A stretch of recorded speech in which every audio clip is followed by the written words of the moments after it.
So ayan guys, para malaman natin yung fuel consumption ni Gixxer. Ayan, bago tayo magpa-full tank, ayun yung shell, dyan tayo magpa-full tank. Tingnan muna natin yung odometer reading niya. Ayan, 11,343. Sagot po. Hindi, dun lang sa ano lang. Doon ako sa may bakal. Oo, okay na yan.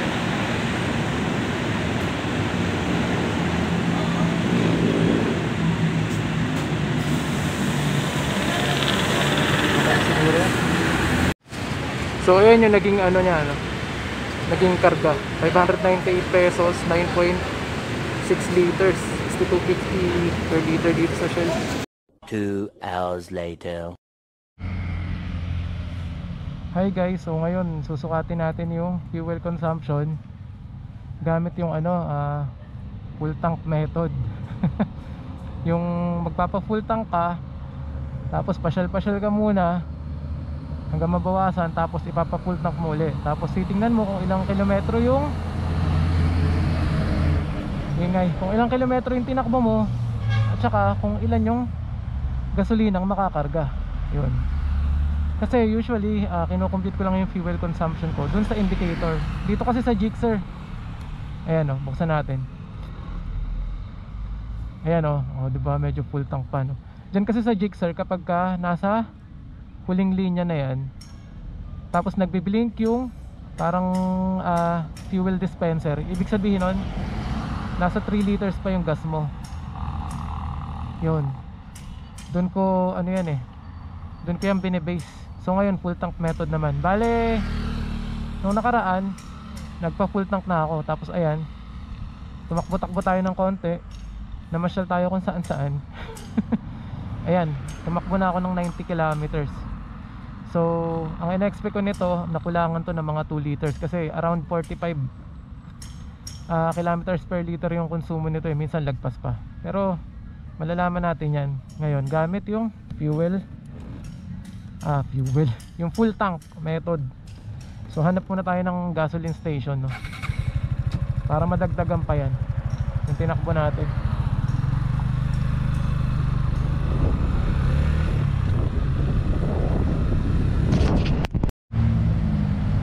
So ayan na yung Shell guys, papa-full tank na ulit tayo para magkaalaman na. Medyo mahaba-haba yung pila. Tayo na lang muna tayo dito.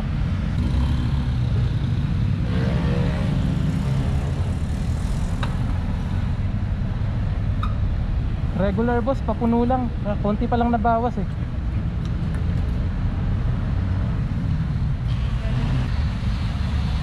Okay na yan boss. Okay na yan. Okay na yan.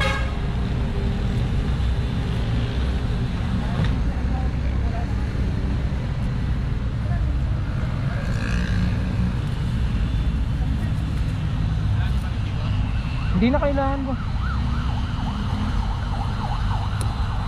Picturean ko lang yung ano boss. So ayan yung fuel consumption nya. Picture na lang din natin.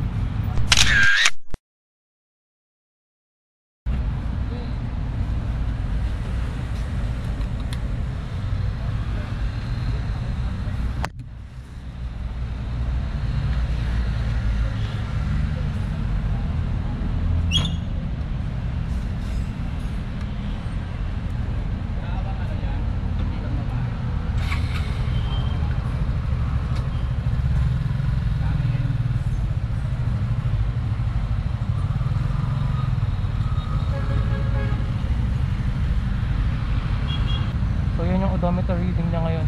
So compute natin yan mamaya. So guys, ayun na yung mga ayan na yung mga given. Ito yung una tayo nag full tank, ito yung pangalawa. Yung nag-travel na tayo. So i-minus mo lang yan. 11 441 minus 11,343. Yan 11,343. So ayan, 98 kilometers. Lagay natin dito, no? Ayan, 98. So ayan, 98 kilometers yung inabot ng 1.2 785 liters. So, para makuha mo yung per liter, divide mo lang yan. So, 98, ayan, divided by 1.785. So, ayan yung fuel consumption niya. 54.9, halos mag 55 na. 54.9 per liter. Pero syempre, maglagay tayo ng magdagdag tayo ng konti kasi baka hindi na puno masyado. So kahit dagdagan pa natin to ng 200 ml, 1.785 plus 0.2, yan. O sabihin na natin 1.985 kasi baka hindi masyado na puno yung tangke kasi ayoko nang sobrang puno, tumatapon eh. O yan, try natin yan, divide natin yan 98 sa 1.985.